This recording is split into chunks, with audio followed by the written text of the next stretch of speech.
Assalamualaikum. I hope you all are fine. I am Arish Farooq and you people are watching Science Spirit channel. जी तो students, university of Gujarat में exams होने जा रहे हैं और mid term exams होंगे जो कि फिजिकली इस दफ़ा कंडक्ट करवाए जाएंगे। सो इस हवाले से स्टूडेंट्स काफ़ी कंफ्यूज हैं, काफ़ी पैनिक भी हैं। तो जो भी गाइडेंस वगैरह है मिड टर्म एग्जाम्स के हवाले से, जो भी इंस्ट्रक्शंस हैं वो मैं आपके साथ अपनी इस वीडियो में शेयर करूँगी। और मेरे स्टार्ट करने से पहले वो स्टूडेंट्स जो इस चैनल पर न्यू हैं और जिन्होंने अभी तक इस चैनल को सब्सक्राइब नहीं किया, इसी तरह की इन्फॉर्मेटिव वीडियोज़ के लिए चैनल को सब्सक्राइब कर दें और बेल आइकन को प्रेस कर दें। Thank you so much. जी तो स्टूडेंट्स, यूनिवर्सिटी ऑफ गुजरात के इस सेमेस्टर के मिड टर्म एग्जाम्स में जो स्टूडेंट्स अपीयर होंगे उनकी 2-3 कैटेगरीज हैं। एक तो वो स्टूडेंट्स हैं जो कि मिड टर्म एग्जाम्स ही फर्स्ट टाइम देंगे यूनिवर्सिटी लाइफ के। कुछ ऐसे स्टूडेंट्स हैं जो कि पहले ऑनलाइन एग्जाम्स तो देते रहे हैं लेकिन फिजिकल एग्जाम्स का उनका फर्स्ट एक्सपीरियंस है। और कुछ ऐसे स्टूडेंट्स भी हैं जो ऑलरेडी भी फिजिकल एग्जाम्स देते रहे हैं लेकिन फिर भी अभी वो कुछ हद तक कंफ्यूज हैं, नर्वस हैं, क्योंकि उनको भी फिजिकल एग्जाम्स दिए काफ़ी अर्सा हो चुका है। सो इन तमाम कैटेगरीज के लिए जो भी कॉमन इंस्ट्रक्शंस हैं, कॉमन गाइडेंस है, वो मैं आपके साथ शेयर करने जा रही हूँ। सो स्टार्ट करते हैं। सबसे पहले तो ये पॉइंट कि बिल्कुल भी पैनिक होने की ज़रूरत नहीं है, क्योंकि जब आप पैनिक होंगे तो जिन चीज़ों की आपको अंडरस्टैंडिंग है आप उन्हें भी ठीक से नहीं कर पाएंगे।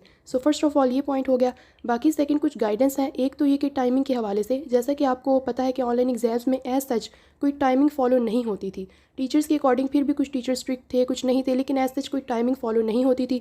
मिड टर्म का अगर पेपर है तो 2-2, 3-3 घंटे तक भी स्टूडेंट्स पेपर्स करते रहते थे। और इसी तरह अगर फाइनल का एग्जाम है ऑनलाइन तो इसमें तो स्टूडेंट्स इससे भी ज़्यादा टाइम लेते थे। लेकिन फिजिकल एग्जाम्स में जो सबसे मेजर आपको प्रॉब्लम फेस करना पड़ेगा वो टाइमिंग के हिसाब से होगा, क्योंकि जो टाइमिंग है वो यूनिवर्सिटी ऑफ गुजरात में मिड टर्म एग्जाम के लिए सिर्फ 1.5 आवर्स, 1.5 घंटा आपको दिया जाएगा। इसके अंदर ही आपने अपना पेपर जो है वो अटैम्प्ट करना होगा। एग्जैक्टली 1.5 आवर्स जब कंप्लीट होंगे तो आपसे आपका पेपर ले लिया जाएगा।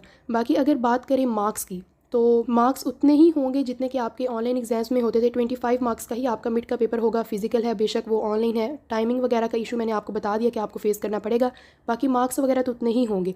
एक और यहाँ पर मेजर इशू है वो ये कि जब ऑनलाइन एग्जाम्स होते थे तो ये बात जो है वो क्लियर कर दी गई थी पैटर्न के हवाले से। इंस्ट्रक्शंस आई थी यूनिवर्सिटी की तरफ से कि मिड टर्म एग्जाम जब होगा ऑनलाइन तो सिर्फ शॉर्ट क्वेश्चन ही होंगे, और शॉर्ट क्वेश्चन भी 2.5 मार्क्स का होगा। अगर मिड का पेपर है तो इतने शॉर्ट क्वेश्चंस होंगे, अगर फाइनल्स का पेपर है तो इतने शॉर्ट क्वेश्चंस होंगे। सो पैटर्न के हवाले से स्टूडेंट्स को कोई भी कंफ्यूजन नहीं थी कि एमसीक्यूज आ जाएंगे या लॉन्ग क्वेश्चंस आ जाएंगे। शॉर्ट क्वेश्चंस ही होते थे और आपको वही अटैम्प्ट करना होते थे। लेकिन अब यहाँ पर अगर बात करें फिजिकल एग्जाम की, तो यूनिवर्सिटी की तरफ से कोई भी एक प्रॉपर पैटर्न नहीं है। हर टीचर की अपनी चॉइस होती है कि वो अपने पेपर में क्या चीज़ दे और क्या ना दे।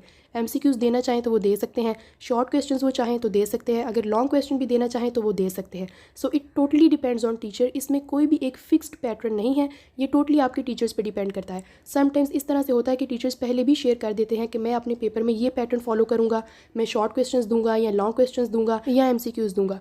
कुछ टीचर्स तो ऑलरेडी बता देते हैं पैटर्न, लेकिन कुछ टीचर्स, आपको भी एक्सपीरियंस हो गया होगा कि पैटर्न के हवाले से कोई भी डिस्कशन वगैरह नहीं करते। कुछ टीचर्स बता देते हैं, कुछ टीचर्स नहीं बताते। सो अगर टीचर्स ने आपको बता दिया है या किसी एक टीचर ने आपको बता दिया कि ये पैटर्न फॉलो होगा तो आप उसके अकॉर्डिंग प्रिपरेशन करें। अगर किसी टीचर ने आपको नहीं बताया तो फिर आप एमसीक्यूज़ के लिए भी, शॉर्ट क्वेश्चंस के लिए भी और लॉन्ग क्वेश्चंस के लिए भी प्रिपेयर होकर जाएंगे। आपसे कुछ भी पूछा जा सकता है। बाकी इसके अलावा शीट्स के हवाले से भी मैं एक पॉइंट क्लियर कर दूँ कि शीट्स आपको दी जाएंगी। कोई सा भी आपका डिपार्टमेंट है, शीट्स आपको यूनिवर्सिटी की तरफ से, आपके डिपार्टमेंट की तरफ से ही दी जाएंगी। आपने खुद कुछ भी शीट्स वगैरह टाइप कोई भी चीज़ लेकर नहीं जानी। और बाकी इसके अलावा ये कि एक ये क्वेश्चन भी कि क्या शीट्स अनलिमिटेड होती हैं या जितनी शीट्स दी जाती हैं उसी पर आपने अपना पेपर करना होता है।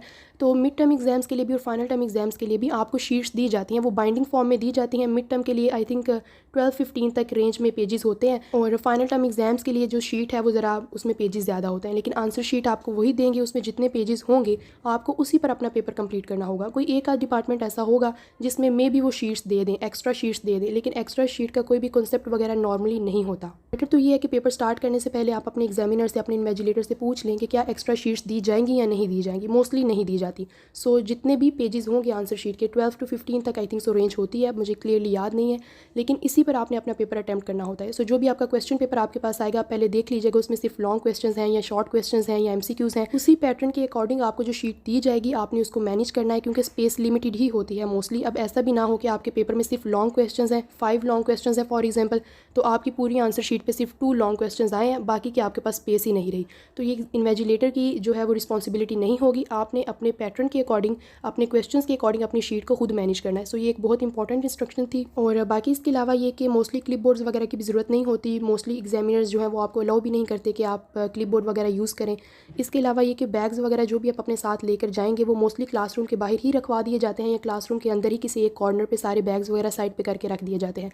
मोबाइल फ़ोन्स वगैरह भी अलाउ नहीं होते। ड्यूरिंग पेपर आपके पास मोबाइल फ़ोन नहीं होना चाहिए। मोबाइल फ़ोन्स भी पेपर से पहले एग्जामिनर जो है वो एक साइड पर पूरी क्लास के रखवा लेता है। बाकी ये कुछ इंपॉर्टेंट बातें थी जो कि मेरे माइंड में थी कि आपको पता होनी चाहिए। बाकी इसके अलावा अगर आपका कोई क्वेश्चन है तो आप कमेंट कर सकते हैं, एक दूसरे से भी कमेंट सेक्शन में आप डिस्कशन कर सकते हैं। मेन जो यहाँ पर डिफरेंस है ऑनलाइन और फिजिकल में, वो ऑब्वियसली आपको ऑनलाइन के लिए प्रिपरेशन करते हुए ज़रा डिफरेंट सिनेरियो फॉलो करना पड़ता था। यहाँ पर ज़रा आपको फिजिकल एग्जाम के लिए प्रिपरेशन करना पड़ेगी। टाइम का मैंने आपको बता दिया, आपने ध्यान रखना है। स्पेस लिमिटेड होगी, शीट्स वगैरह, ये आपने एक मेजर पॉइंट था। बाकी अगर पैटर्न आपके टीचर्स ने शेयर किया हुआ है तो वेल एंड गुड, अगर शेयर नहीं किया हुआ तो आप थारो ही प्रिपरेशन करके जाएंगे, एमसीक्यूज़ के लिए भी, शॉर्ट क्वेश्चंस के लिए भी और लॉन्ग क्वेश्चंस के लिए भी। मोस्टली मिड में एमसीक्यूज़ नहीं भी आते, लेकिन अगर टीचर की अपनी चॉइस है वो देना चाहे तो दे भी सकता है, लेकिन शॉर्ट क्वेश्चंस और लॉन्ग क्वेश्चंस के लिए आप मस्ट प्रिपेयर होकर जाएंगे। बाकी wish you people all the best. बाकी मजीद अपडेट्स के लिए चैनल को सब्सक्राइब कर दें, वीडियो को लाइक कर दें। अल्लाह हाफिज़, गुड लक।